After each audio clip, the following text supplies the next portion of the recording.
Before our capitalist system, there was a time of feudal lords and serfs.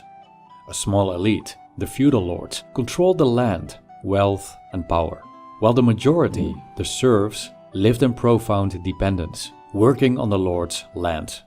Their lives were shaped by the whims of those who commanded them, their purpose, servitude.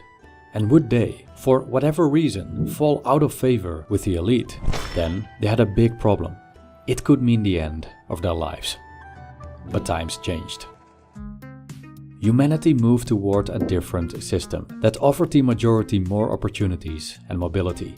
Looking at the persisting exploitation and vast inequality, we notice that capitalism doesn't come without flaws.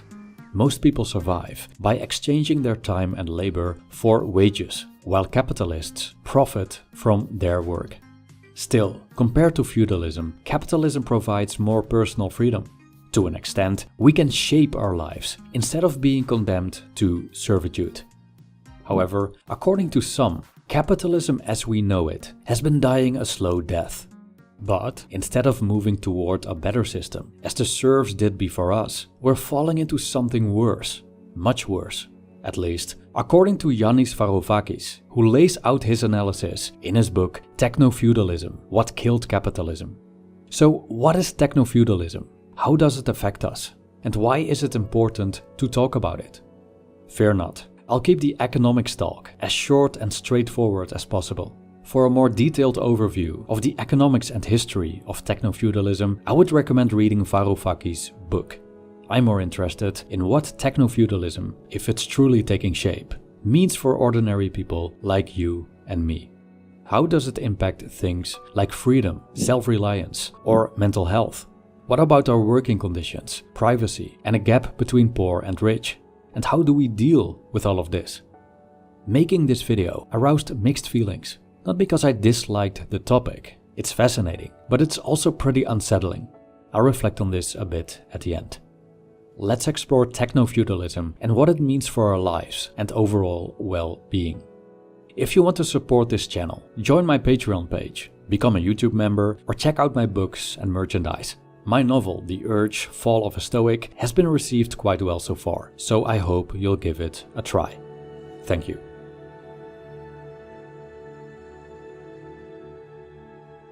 Back in the feudal ages, if you wanted to make a living, you had to produce your own means of survival, primarily food.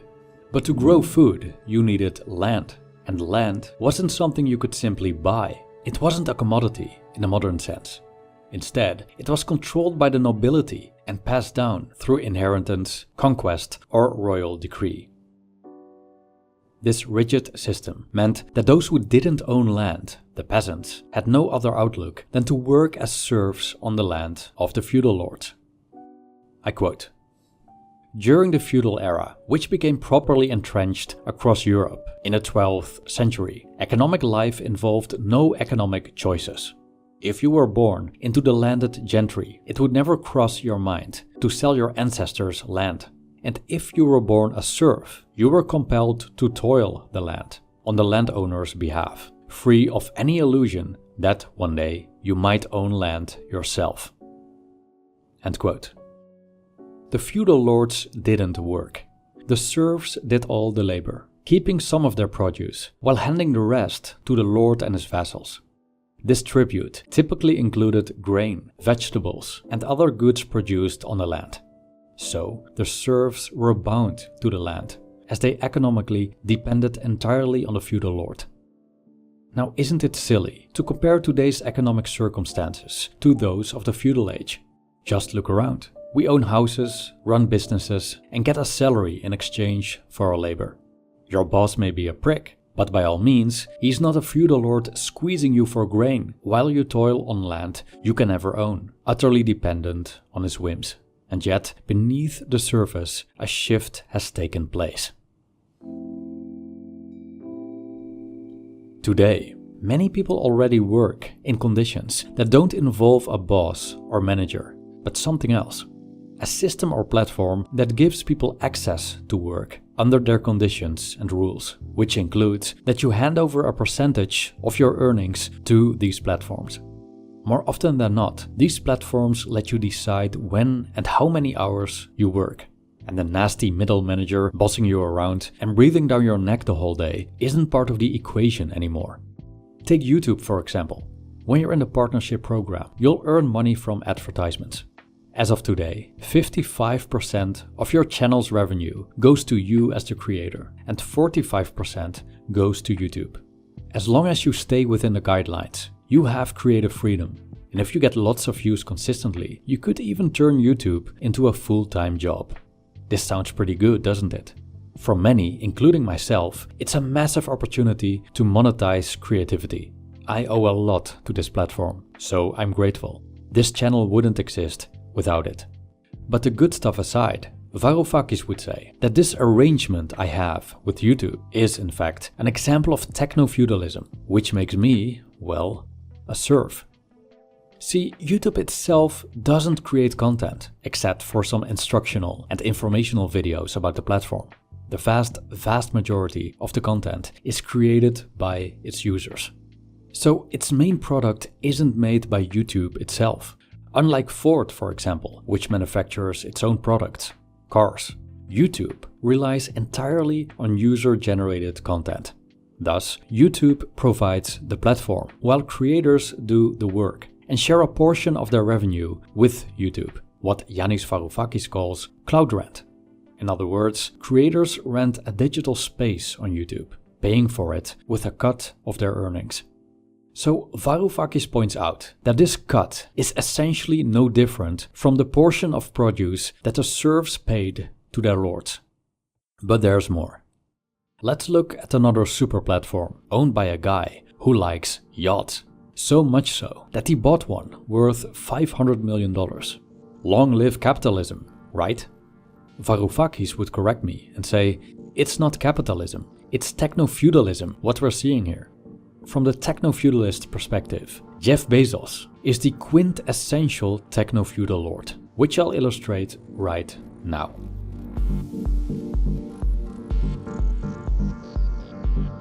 Amazon is a giant online store with millions of sellers. It offers almost any product available in retail. However, Amazon doesn't produce much itself. Like YouTube, it provides a platform, but this one mediates between buyers and sellers. These buyers and sellers pay Amazon fees in various forms in exchange for using the platform. Amazon overwhelmingly dominates the e-commerce landscape. Consider their Kindle ebook service, for example. Currently, Kindle ebooks make up 83% of sales in the United States and 68% worldwide. For many independent publishers, book sales rely heavily on Amazon. I'm no different. My books are also sold there, making me largely dependent on the platform. Again, I'm thankful for the opportunity, but there's also a downside to allowing my livelihood to hinge on this tech giant. If Amazon were to suspend my account or stop showing my books in the listings, my chances of selling my books will dramatically reduce. Also, I have no voice regarding whatever happens on the platform. There's no democracy within big tech. They make the rules, set the policies, and design the algorithms that decide which products and content get seen and which get buried. My bookstore isn't mine. It's just a space I rent from Jeff, which he can take back whenever he wants. Facebook recently removed my page without providing a reason. I had no say in this, as I didn't own the page. But still, you may think, how do you compare these platforms, these companies like Amazon, YouTube or Facebook, to the estates of medieval feudal lords? Isn't that a whole different game? According to Varoufakis, the essence is the same. Technofeudalism isn't about land. It's about cloud space. And the feudalists in a techno-feudal society are, therefore, cloudalists. But still, aren't land and cloud space two entirely different things?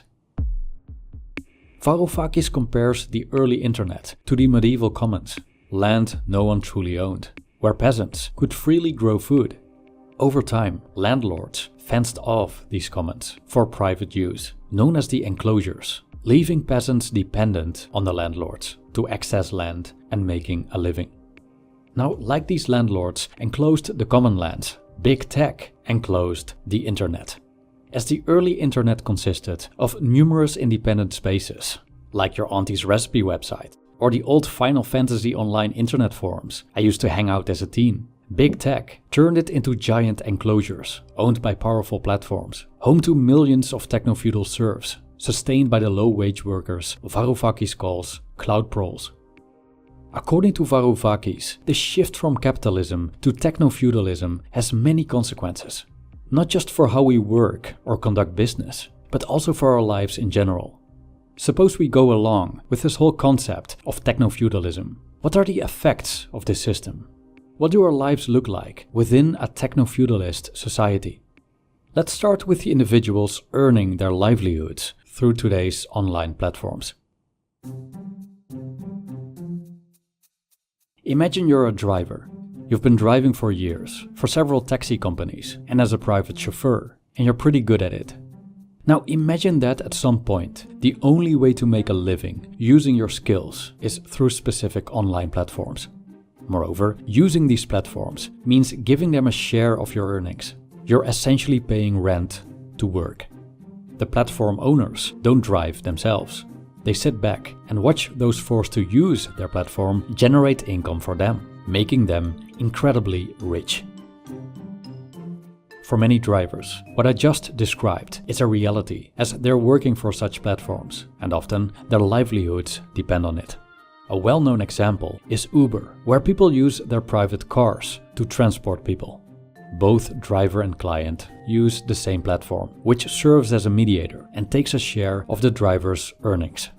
The key difference between working for a traditional taxi company and working for Uber is that with Uber, you're managed not by a boss, but by an algorithm. The same goes for YouTube creators and Amazon sellers. Sure, the algorithm doesn't nag or whine like some bosses and managers, but dealing with such an impersonal force, which operates on behalf of the techno-feudal overlord, has drawbacks. Consider the stories of those driving for Uber and similar apps as reported in The Guardian. One anonymous driver calls working for the algorithm an absolute nightmare. Their pay fluctuates constantly, as does job availability. Even when demand is high, the system sometimes claims there's no work, and since everything is automated, there's no one to ask why. Working as a serf for platforms like Uber doesn't make you an employee. You're just a user renting space in their cloud capital to earn money.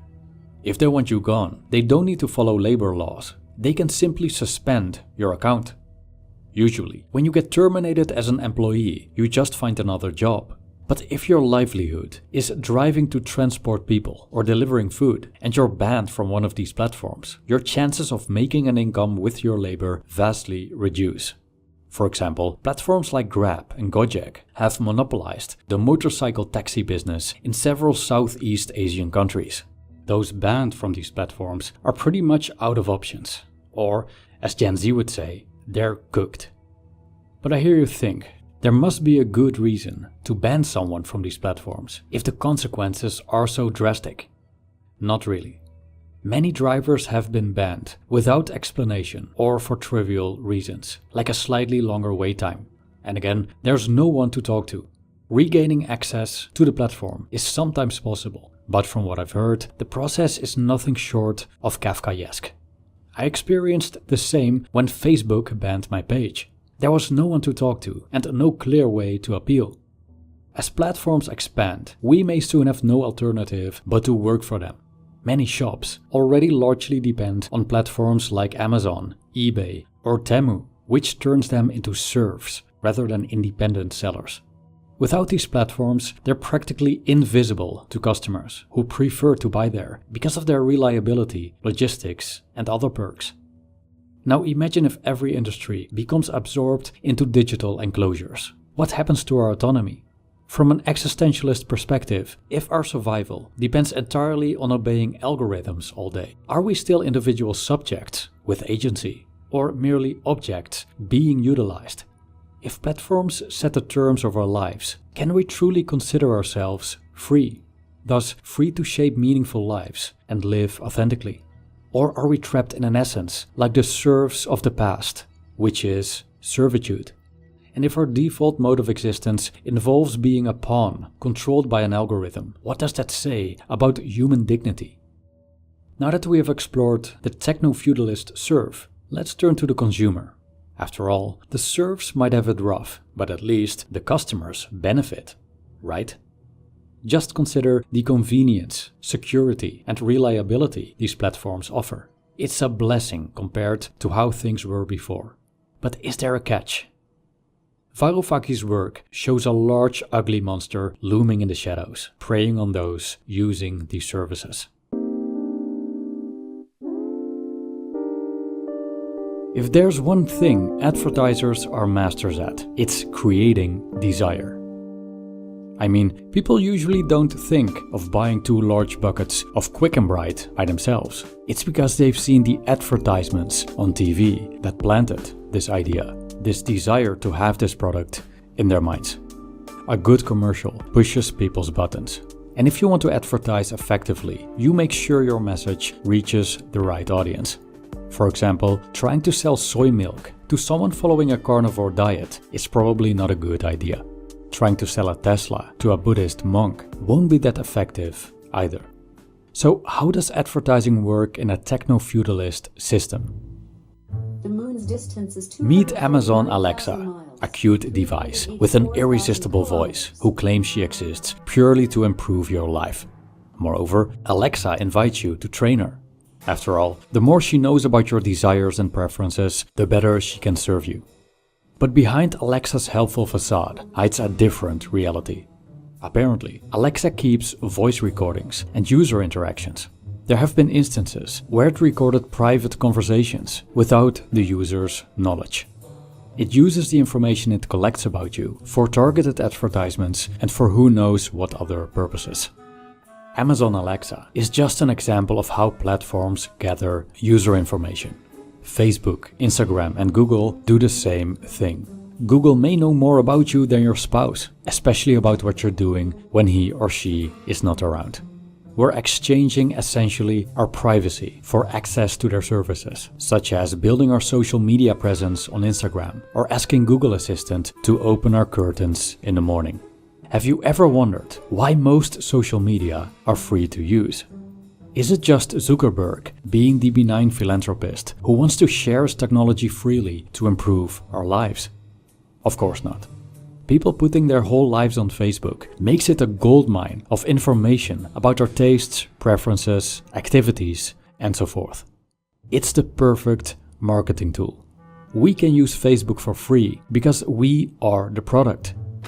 Moreover, we perform free labor for the platforms by shaping our social media profiles. We're helping them grow, and we're doing it for free. Varoufakis states, "The true revolution cloud capital has inflicted on humanity is the conversion of billions of us into willing cloud serfs, volunteering to labor for nothing to reproduce cloud capital for the benefit of its owners." End quote. According to Varoufakis, the tailored, targeted advertising that floods our devices daily heavily influences our choices. Advertisers don't just show us products. They manufacture our desires, carefully aligning ads with our identities, latest interests, and vulnerabilities. This isn't just advertising. It's advertising on steroids. Moreover, these techno-feudal structures influence more than what we buy. They also control the information we receive, and thus how we think and act.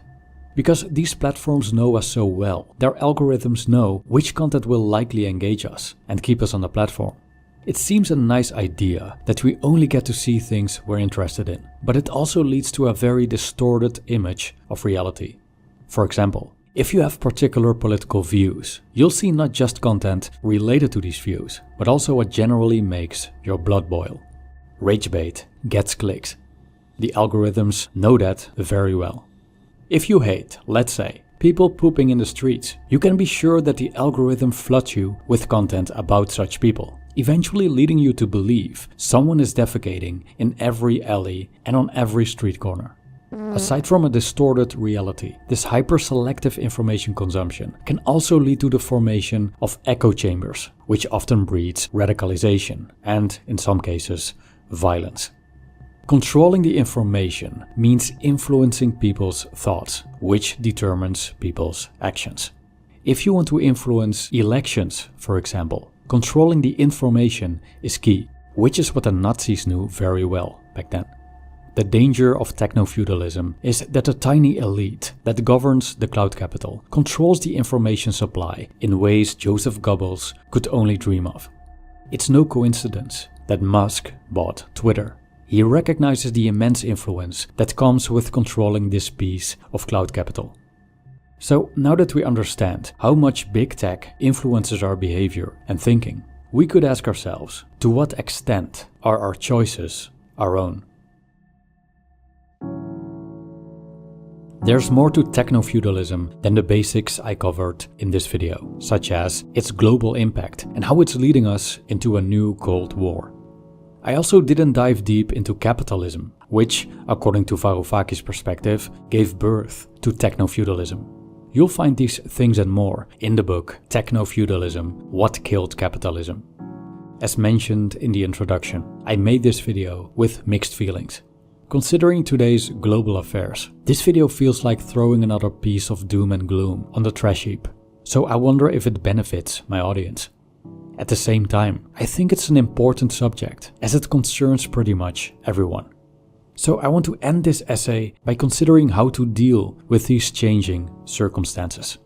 In his book, Varoufakis proposes overthrowing the feudal lords and creating a democratized system in which we collectively own and govern the cloud spaces. While I'm all for that, there's no guarantee this will happen. Moreover, with prominent cloudalists having political influence at the highest levels, including Donald Trump, their path to further bolstering technofeudalism is wide open. So, what can we do? Epictetus emphasized that we always have a choice, which is the only thing we truly own, and therefore something we should cherish and protect. This means they can influence our choices, but we can stay outside their reach as much as possible. They can offer tempting products and services, but we can refuse. They can prey on our data, but we can guard our privacy. They may own our means to make a living, but we can rely on them only as much as needed. Cultivating qualities such as minimalism, frugality, and awareness may help avoid getting too entangled in a structure that essentially relies on our participation. The less we need them, the less they own us.